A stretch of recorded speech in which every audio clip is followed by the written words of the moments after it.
Everyone. I cannot believe that it is the last Friday in September.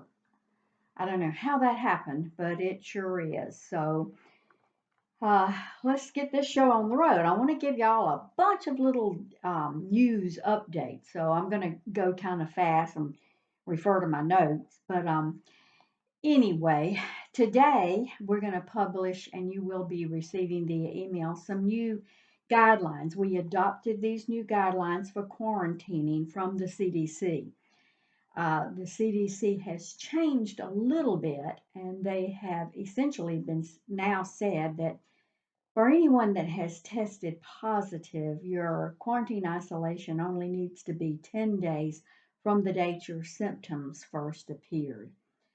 That's a little bit of a change. The 14-day quarantine still stays into effect, though, for anyone that has had an exposure to someone who was positive. So, a little bit of change. Look for this that's coming out. Denise Ellis will publish this and provide it to folks via email. You've also been hearing a lot about our Vote Health 2020 campaign. And I mentioned it in the last weekly message. And folks, I am really excited about this. I tell people that this is probably the most important election in my lifetime. And I really want to emphasize that. It is really important to get out the vote. You know, the last day to register to vote, if you're going to vote in a state election, and we've got a lot of state elections going on, is October the 5th. Now, you can register to vote for a federal election all the way up until the day before the election, but be on the safe side. Go ahead and get registered to vote prior to this October the 5th deadline. And if you are registered or have gotten registered to vote recently, and you can give us the evidence of that, and we have provided you with a lot of different ways to accomplish that. You can take screenshots or photos. There's just a lot of different ways, including a link on our own web page. But once you give us that information that you are indeed registered to vote, your name is going in a drawing that we will be giving away five, yep, count them, five of those marvelous Bose wireless noise reduction headphones. I am really excited about that. And if you go one step further and you pledge to vote in the 2020 election, your name will go in that pot again. So you will have your name in there twice, doubling your chances. I don't know the math on that, but anyway, uh, so that gives you a really good opportunity to win one of those five Bose headphones. Now, I know you may say, what about those people that are going to pledge to vote, but they don't do it? I can only say one thing. We're not going to be the vote police, so to speak, but we're going to trust. If you pledge to vote, vote. Let me remind everybody how important it is. You think your vote doesn't count? It counts. In 2010, our state gubernatorial election was decided only by 60,000 votes. Only 60,000 votes. That was the difference between the folks that were running for the governor's office. That had a lot of consequences, and it had a lot of consequences on you. That gubernatorial election was the election that elected governors across the nation that decided whether or not their state was going to engage in Medicaid expansion. Now, that is one of the single most important health policies that have ever been implemented in this United States. Our state of South Carolina, at the leadership of our governor and the state legislature, decided not to implement Medicaid expansion. That has truly cost your organization and FQHCs across South Carolina multiple billions with a B of dollars. As a matter of fact, FQHCs in other states say that because their state chose Medicaid expansion, they've been able to have new sites, new services, replace old worn out equipment in buildings, hire more staff. significant increases have been able to be accomplished. So it impacts you. You are a healthcare worker. If you're listening to this, you're one of the staff people at Care South. Vote. It is extraordinarily important. Okay, I'm going to get off that bandwagon to let you know how important it is. South Carolina itself has issued a plea. They are very concerned across the state that poll workers are in short supply. Now, these are folks that are mandated by law to do certain things and to attend the polls. They're called poll watchers. And they have issued a plea for those, for folks who are willing to be poll workers. Our board of directors last night approved an addendum to our policy that allows for those of you who are called for jury duty and have to spend time doing your civic duty, serving on juries. We pay you for that time. We don't make you take leave. We don't make you use your sick or vacation leave. We pay you. The same thing is going to happen if you become a trained poll watcher, poll worker, and there is training that has to be undergone, and you are assigned to a poll by the local county registrar's office, we will pay you. You can take that day off and you will get paid. The board of directors agree that voting is a very important civic responsibility, and we want to do everything in our power to support that. If the state doesn't have enough poll workers, they will close certain polls. And we certainly don't want that to happen. I know it would be really devastating if I showed up at my poll and it was closed. I wouldn't know where to go, what to do. And it could result in very low voter turnout, which is not something that we like to see. So we are very committed to this. The board is committed to it, and I am committed to it with this incentive campaign and also with this new policy.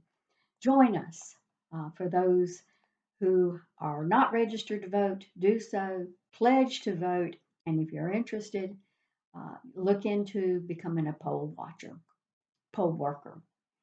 All right, I'm going to shift gears a little bit.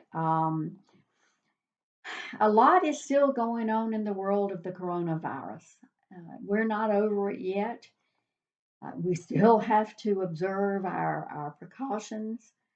There are real consequences. For those of you who did not and have not yet watched Michaels Thompson's video and the consequences that she herself was personally faced.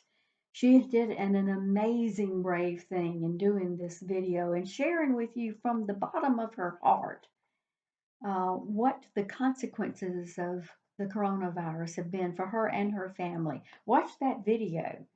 It is very moving. I know so many of you are being forced to hear from others that, oh, this is no big deal, or it's over, or I had it and I didn't get sick.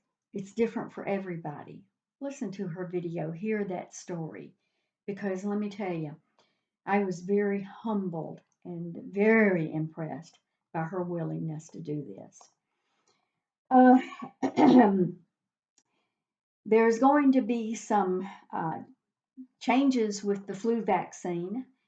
We're going to be, of course, we're not going to change our mandate that employees do have to have the flu vaccine, but the CDC guidelines are saying that anyone that anyone that is positive and is in the period of quarantine with the coronavirus is not a candidate for receiving the vaccine at that time. So that doesn't mean anybody that has been positive in the past can't receive the flu vaccine. It just means that they can't receive it at that given time. So as we go out through the community and we're offering flu vaccines in many settings, businesses, law enforcement agencies, schools, etc., that will become an additional screening question as you're preparing to get the flu vaccine. So it's getting to be that time of year again where we all get concerned about the flu vaccine. and especially this year, we certainly don't need the complications of flu on top of having to struggle and deal with the coronavirus. A quick update. Yes, we will be having and celebrating Halloween across here, South Carolina. Y'all should know by now, Halloween is one of my favorite times. It brings us all together. And for me, it's the formal start of fall. Sometimes the day of Halloween feels like summer again, but we know that fall is in the air. I love the Halloween spirit. Everybody getting dressed up and decorating all throughout your sites and everything. So we're putting our heads together. I don't think you're going to get visits from the team that normally comes out, but we're going to figure out some ways to do it. We are going to have encourage the sites to do their decorations. We're going to encourage Halloween costumes. We know that things have to be done safely. Masks are still having to be considered. That's going to slow everybody in their costume selections down, and we know that. But we're not going to let the coronavirus stop Halloween. That's too much fun and too important for us at Care South. So stay tuned. It's going to happen. I tell you what else is going to happen, and it's happening very quickly, and that is our new Chesterfield building. I haven't talked to y'all for quite a while about the new building. We haven't been able to be out there near as much as we were out at the McCall building when it was underway. But we are looking at that Chesterfield building being complete within the next, hopefully by the end of October. It may be going a little time into November. It is getting close. We are really excited about that. It's going to be a wonderful change for the folks at Chesterfield who I think are dreading another rainstorm, and they will be so glad to get out.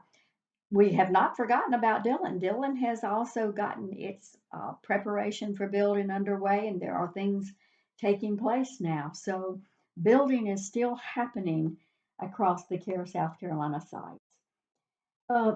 One last reminder before I kind of sign off on this, and that is around the census. You know, the opportunity for the census is still open. It didn't close because of the coronavirus. Um, the government decided to leave it open. The census response has been really slow. In South Carolina, it's been, we usually get about anywhere from 10 to 14% response, and we're not getting that this year. Please, if you haven't responded to the census, and let me tell you, it's very simple. You can do it online. It's a very simple number of questions. If you haven't, or if you know friends or family that haven't, please make sure that that is accomplished. In the last census, for those who responded to the census, it really meant an additional ability for South Carolina to pull in about $1,500 per census taker or per census individual, so counted individual, shall I say. Let's do better than that. We are 44th in South Carolina in the nation in terms of census response. That's not good because South Carolina is in need. We need all the help we can get. So let's do better. It's still open. It is not over with. Please, please, please, please, please, if you haven't done the census, go out there online. You can Google almost anything and you can figure out to do it. Help your family, help your friends accomplish this census. We need it. We need the resources that it'll bring to South Carolina. We need our roads repaired. I'm really tired of all of these potholes and everything. We need our schools renovated. There's just so much need in South Carolina, and it depends on you being counted. So, folks, the weekend is here. Y'all have a very, very good, have a very safe weekend. It's still important. We still have a virus that's raging out there. So let's be safe. We need to see you all on Monday. Take care. Bye bye.